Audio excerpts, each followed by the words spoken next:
হচ্ছে নীরব সংগ্রামের মতো, যেখানে ত্যাগ এবং ভালোবাসা একসঙ্গে বোনা হয়। আসসালামু আলাইকুম, welcome back to my channel. সবাই কেমন আছেন? আশা করছি যে যেখান থেকে আমাকে দেখছেন বা শুনছেন না কেন, আল্লাহর রহমতে ভালো আছেন। আপনাদের দোয়া এবং আল্লাহর রহমতে আলহামদুলিল্লাহ পরিবার নিয়ে অনেক ভালো আছি। এই তো চলে আসলাম সুন্দর একটি সকাল নিয়ে। গাছটা তো দেখতেই পাচ্ছেন, গাছটা দেখলে রীতিমতোই মনটা খারাপ হয়ে যায়। তবে এই খারাপ লাগার পিছনে নতুন একটা শিক্ষা পাই সবসময়। গাছটা দেখলে যেটা সাহস পাই সেটা হচ্ছে কোনো কিছু হারিয়ে যাওয়া মানে শেষ হয়ে যাওয়া নয়, নতুন কোনো কিছু আসার আগমন। তো এই তো সকাল সকাল শুরু করলাম নিহারি দিয়ে। নিহারিটা কিন্তু আমার হাজব্যান্ড বানিয়েছিল, যেহেতু ও রান্না করছিল আর রান্নাঘর অনেক ছোট, আমি তো ক্যামেরা লাগানোর দুঃসাহস কখনোই করতে পারবো না। খাসির পায়া ছিল 4টা এবং গরুর হাড় ছিল 7টার মতো। তো একবারেই সব করে ফেলেছি। প্রেশার কুকারটা অনেক বড়, তো কুকারে প্রায় 4 ভাগে 3 ভাগই নিহারি রান্না করা হয়েছিল। এটা আমার হাজব্যান্ড রান্না করেছিল। আর এই যে আমি নিয়ে এসেছি জনাবের জন্য, জনাব সবার আগেই ছিঁড়ে আমাকে খাইয়ে দিচ্ছিল। মানে তার এটা একটা অভ্যাসের মধ্যে পরিণত হয়ে গেছে। সে আমাকে না খাওয়ালে তার শান্তি লাগে না। তো সে জানে যে আমি তাকে খাইয়ে দেবো, এর জন্য সেই আগে আমাকে খাইয়ে দিচ্ছিল। আর মাঝখানে গতকালকের কিছু তরকারি ছিল, আর এখানে শিং মাছ ভুনা করেছিলাম, তো সেগুলোই ছিল। এর জন্য দুপুরবেলা তেমন কোনো ভিডিও করা হয় নাই, তো সেটা দিয়ে দুপুরবেলা চালিয়ে দিয়েছিলাম। আর এই যে রাত্রেবেলা এটা হচ্ছে মা এনেছিল, এটাকে বলে মেথি শাক। মেথি শাক ভাজি করেছিলাম, আর ফুলকপি আর পেঁপে দিয়ে ভাজি করব। আর ওই যে শিং মাছ ভুনা তো আছেই। তো আমি যেহেতু দুপুরবেলা খাবার ছিল অনেকগুলো, এর জন্য আর দুপুরবেলা রান্না করিনি। তো এখন সন্ধ্যার সময় চলে এসেছি রান্না করার জন্য। তো সন্ধ্যার সময় আসলে এর মাঝখানে কিন্তু আমি অনেকগুলো কাজ করেছি, যা হয়তো বা ক্যামেরা ক্যাপচার করা হয় নাই। আমি বড় বড় 2 বালতি কাপড় ধুয়েছি। ওর বাবার কিছু কাপড় ছিল, আর চাদর মশারি এগুলো অনেক কিছু ছিল। প্রায় বড় বড় বালতির 2 বালতি আমি একাই টেনে নিয়ে যে এটা হচ্ছে কিন্তু পরশুদিন, দ্যাট মিনস হচ্ছে বৃহস্পতিবার রাত্রের কথা। তো আমি তো দিনের বেলা অনেক কাজ করেছি, ঘর মোছা, তারপর অনেক কিছু করেছি। যেহেতু আমার হেল্পিং হ্যান্ড নাই, আপনারা সবাই জানেন, তো আমার উপর দিয়ে কী যাচ্ছে এটা তো বুঝতেই পারতেছেন। আর এই তো পেঁপে আমি কুচি কুচি করে নিয়েছি। তারপর চিন্তা করলাম যে একটু ভিডিও করি। আর বাঁধাকপি কেটে নিচ্ছিলাম। তো বাঁধাকপি কাটা শেষ, আমি দেখাচ্ছিলাম যে বাঁধাকপির যে মাঝখানে যে গোড়াটা থাকে, আমি কিন্তু সেই গোড়াটাও নেই।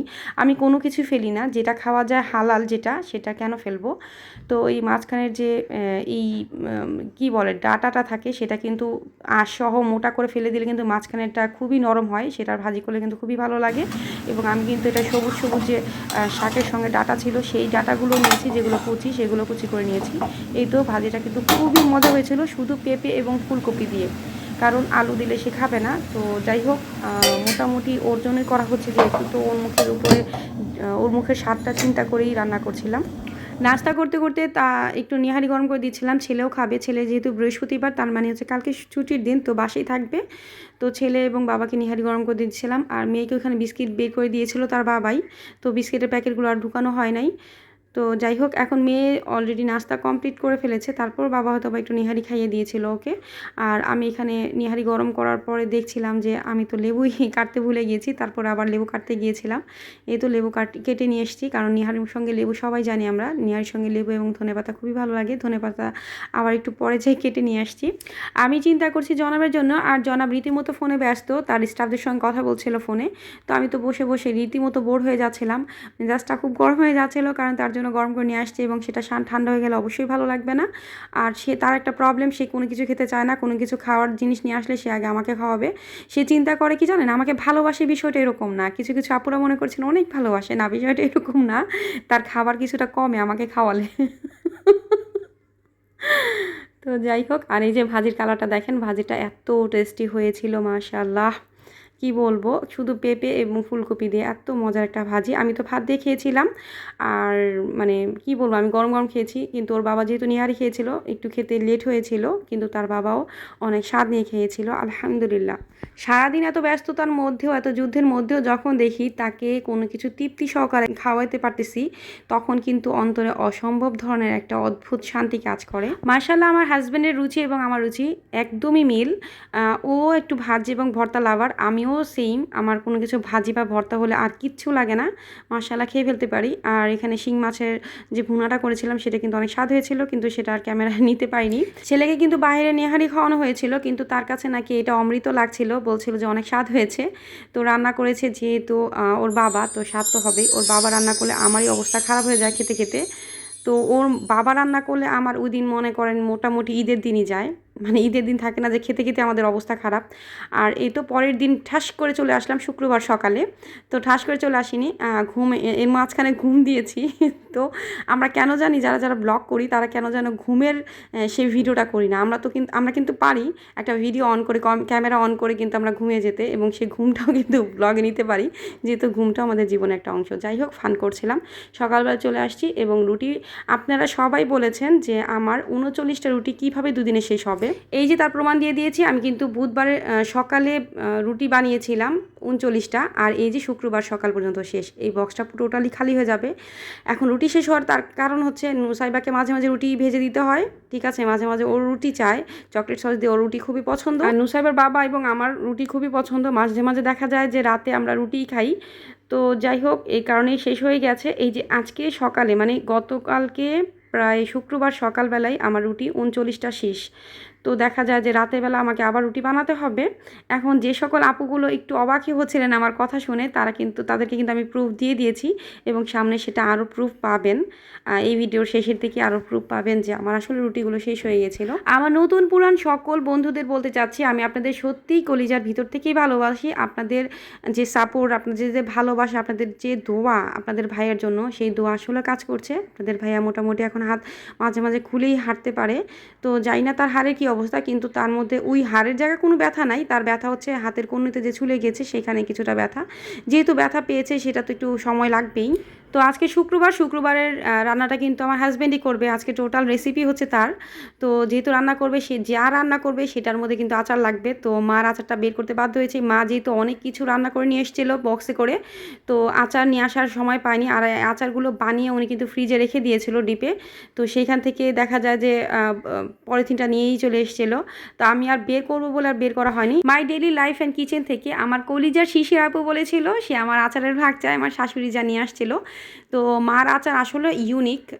আমি শিশির আপু তোমাকে বলতে চাই, তোমার যে পেজ আছে ফেসবুক পেজ ঘরের ঘ্রাণ, সেই ফেসবুক পেজে যে তুমি নতুন বিজনেস শুরু করেছো ঘি, সেটা একদম যেমন 1 নাম্বার খাঁটি, আর আমার ভালোবাসাও তোমার প্রতি ঠিক এই 1 নাম্বার খাঁটির মতোই।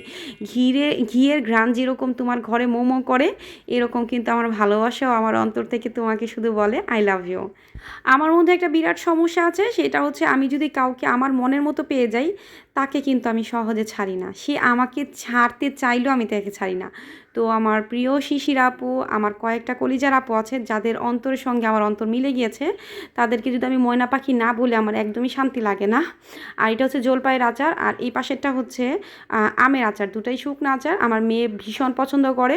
আর জনাবের এখন খুবই শখ হয়েছে, সে খিচুড়ি খাবে, মাখো মাখো যে খিচুড়ি থাকে সেই খিচুড়ি ডাল দিয়ে। তো সেই খিচুড়ির সঙ্গে সে অবশ্যই আচার দিবে, এর জন্য আচারটা বের করা হয়েছে, নয়তো আমার মনেই থাকতো না। তো আপনাদের ভাইয়া গরুর মাংস দিয়ে খিচুড়ি খাবে, তো গরুর মাংস এনেছিল 3 কেজি, 2 কেজি রেখে দিয়েছি, 1 কেজি রান্না করেছি, তাও আবার নতুন আলু দিয়ে ছুকলা সহজে রান্না করে, সেটা অনেক স্বাদ লাগে। আপনারা কেউ খেয়েছেন কিনা আমি জানি না। এই নতুন আলু যে ছুকলাটা থাকে, এটার মধ্যে গায়ে লাগানো থাকে, এই অবস্থা যে রান্না করা হয়, এটা যে স্বাদ কী পরিমাণ। এবং যেহেতু জনাব রান্না করছে, সেখানে তো আমি দাঁড়িয়ে বদসাহস এটা করতেই পারবো না ভিডিও করার। কিন্তু বিশ্বাস করেন, এই খিচুড়িটা আমার খাওয়া শ্রেষ্ঠ, আমার খাওয়া বেস্ট খিচুড়ি ছিল, এবং মাংসটাও। খিচুড়ি মজা না হয়ে কোথায় যাবে বলেন তো? এটার মধ্যে ঘি দেওয়া হয়েছে, এটার মধ্যে আচার দেওয়া হয়েছে, বাদাম বাটা দেওয়া হয়েছে, আরও অনেক কিছু দেওয়া হয়েছে যা হয়তো আমি নিজেও দেখিনি। আমি সব কিছু তাকে বের করে দিয়ে এসেছিলাম। আর একটা বিষয় হচ্ছে, আপনি যে কোনো জিনিস যদি একটু মহব্বত দিয়ে এবং ভালো মন দিয়ে রান্না করবেন, সেটা কিন্তু স্বাদ হবে। আমার হাজব্যান্ড যখন রান্না করতে যায়, তার কিন্তু অন্যরকম একটা স্বাদ, সে চিন্তা করে করে তারপরে সে টেস্ট করে আর রান্না করে, যার কারণে এত টেস্টি হয়। কিছু কিছু খাবার খাওয়ার পর দেখবেন ভিতর থেকে আপনার শব্দ আসবে একটা, যে আমি যদি এটা খাওয়ার পর যদি মারাও যাই, আমার কোনো কষ্ট নাই। আপনারা যদি বিশ্বাস করেন, আমি সেই ভিডিওটা করতে পারিনি, মানে সেই ক্লিপটা রাখতে পারিনি। আমি খাওয়ার পর এমন একটা সাউন্ড করতেছিলাম, থাকে না ভিতর থেকে, আর প্রত্যেকটা লোকমার মধ্যে আমি শুধু আলহামদুলিল্লাহ বলতেছিলাম, যে একদম ঠিক আমার মনের মতো। আমি কিন্তু খিচুড়ি খুবই পছন্দ করি, তবে একটু মাখো মাখো, একদম ঝরঝরার খিচুড়ি আমার পছন্দ না, যেটা কি আমার ভাইয়ার খুবই পছন্দ। তো এই মাখো মাখো খিচুড়ি আমার এবং আমার হাজব্যান্ডের খুবই পছন্দ। আর আমার মধ্যে আরেকটা প্রবলেম হচ্ছে, আমি যেটা পছন্দ করি, যেটা আমার ভালো লাগে, সেটা কিন্তু খাওয়ার সময় আমার সাউন্ড করতে বিন্দু পরিমাণ লজ্জা লাগে না। আমি এতটা তৃপ্তি নিয়ে খাই। মাঝে মাঝে চায়ের মধ্যে যখন সুইট নিই, যখন আমি খাই, চাটা যখন পান করার সময় একটা সাউন্ড হয়, সেই সাউন্ডটা আমার কাছে ভীষণ ভালো লাগে। ফুচকা খাওয়ার সময় ভিতর থেকে একটা সাউন্ড বের হয় আমার। তো জানি না কেন, তো দেখা যায় যে রোডের যে কজন থাকে সবাই তাকিয়ে থাকে, সেই সাউন্ডটা আমি ফিল করে করে খাই খাবার, এবং প্রত্যেকটা লোকমা আমার এটা অভ্যাস, আমি আলহামদুলিল্লাহ বলে বলে খাই। দেখা যায় যে আমি অনেকেই বিসমিল্লাহ বলে খাওয়া শুরু করলে আর দেখা যায় যে কিছু বলেন না, কিন্তু আপনার প্রত্যেকটা নলায় যদি আপনি আলহামদুলিল্লাহ বলেন, আপনার রুচি আল্লাহ অনেক অনেক গুণ বাড়িয়ে দেবে। আর এটা হচ্ছে সন্ধ্যার পরে এটা হচ্ছে শুক্রবার সন্ধ্যার পরে আমি একটু ফল কেটে দিচ্ছিলাম। ওর বাবার কোনো কিছুই খেতে ইচ্ছে করে না, তো চিন্তা করছিলাম একটু ডেকোরেশন করে দিলে হয়তো বা খেতে ইচ্ছে করবে, তো ওর বাবাকে দিয়ে এসেছিলাম। কিন্তু সে তো বান্দা খাওয়ার চাইতে বেশি আমাকে খাইয়ে দিতেই পছন্দ করে, তো আমি তাকে ওইখানে দিয়ে জলদি করে চলে এসেছি। তো সে বলছিল যে একটু রুটি খাবে, তো রুটি সকালে বললাম রুটি শেষ হয়ে গেছে, কেউ তো বিশ্বাস করবে না। তো রাতে আবার রুটি বানাতে হয়েছে। আর এই যে আমি যে আটা মতেছি এইমাত্র, আমার কিন্তু হাতে কিছু লাগে না, তার কারণ হচ্ছে আমার হাতে ভালো করে তেল নিয়েছিলাম। আমি 1 চামচ তেল হাতের মধ্যে নিয়ে একদম মানে নখ ঠোক সব কিছুর মধ্যে লাগিয়ে নিয়েছিলাম, যাতে আটা মোতার সময় হাতে না লেগে যায়। আর এই তো আমি যে খুব স্পিডে বানাই, আমি কিন্তু পাটার উল্টো পাশে কিন্তু রুটি বানাই, আমি বলেছিলাম এর আগে, যার কারণে খুব দ্রুত বানাতে পারি। আজকে কিন্তু একটু কমই বানিয়েছি, আজকে 28টা রুটি বানিয়েছি, এটাও আমার 2 দিন চলে যাবে। আর ওইটা কিন্তু আমার মোটামুটি দেখা যায় যে 2 দিনের একটু বেশি যেত যদি বিকেলবেলা না বানিয়ে দিতাম নুসাইবাকে। রুটি বানাতে বানাতে সবার কাছে ছোট্ট একটা রিকোয়েস্ট করে নিই, সেটা হচ্ছে আমার ভিডিওতে যারা যারা এখনও লাইক দেননি প্লিজ একটু কষ্ট করে লাইক দিয়ে দেবেন, আর যারা যারা এখনও সাবস্ক্রাইব করেনি প্লিজ একটু কষ্ট করে সাবস্ক্রাইব করে পাশে থাকা বেল আইকনটি অল অপশনটা ক্লিক করে দেবেন। এতে করে আমার ভিডিও ছাড়ার সঙ্গে সঙ্গে আপনার কাছে নোটিফিকেশন ক্লিক করে পৌঁছে যাবে এবং আপনিও চলে আসতে পারবেন খুবই দ্রুততার সহিত। এই তো রুটি বানাচ্ছি, আর বিশ্বাস করেন পাটার উল্টো পাশে রুটি বানিয়ে যে আমি কি শান্তি পাই আমি বুঝাতে পারবো না। আমি কিন্তু কারো বাসায় যে রুটি বানাতে পারি না, কারণ দেখা যায় যে রুটি বানানোর যে তক্তা সেটা যদি নড়াচড়া করে আমার রুটি বানাতে আসলে খুব কষ্ট হয়ে যায়।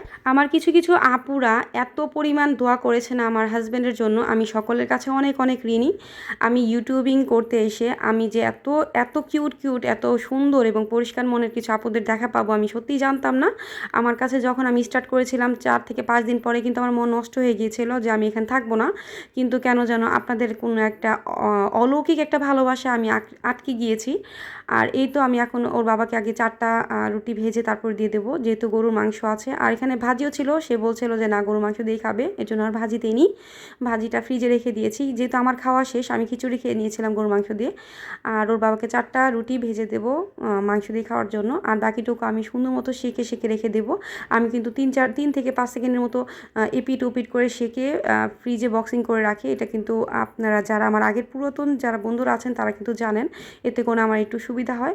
আর কিছু কিছু আপুরা আমাকে বলেছিলেন যে রুটি বানাতে যতটুকু সময় লাগে পাশে ভাজতে একই সময় লাগে, তাদেরকে বলতে যাচ্ছি আপু আমার আসলে দেখা যায় যে অনেক কাজ থাকে, আমি দৌড়ে দৌড়ে কাজ করি, তো সেখানে রুটি আমি তাওয়ার মধ্যে দিয়ে আমি দৌড় দিয়ে অনেকগুলো কাজ করতে পারি, এর জন্য আমি আগে থেকে বানিয়ে রাখি, এতে করে আমার সুবিধা হয়। তবে 2 থেকে 3 দিনের বেশি এখন বানাই না, হায়েস্ট গেলে 4 দিন, এর বেশি আমি বানাই না। সকালের উদ্দেশ্যে একটা কথা বলে যাচ্ছি, আমি কিন্তু লম্বা এবং সুন্দর কমেন্ট এখন করতে পারছি না, যেহেতু আপনাদের ভাইয়া আমার সবসময় পাশে থাকেন, তো আমাকে মিউট করে ভিডিও দেখতে হচ্ছে, প্লিজ একটু কষ্ট করে বুঝে নেবেন। আমি ঢুকেছি দ্যাট মিন্স লাইক এবং ফুল ওয়াচ ডান।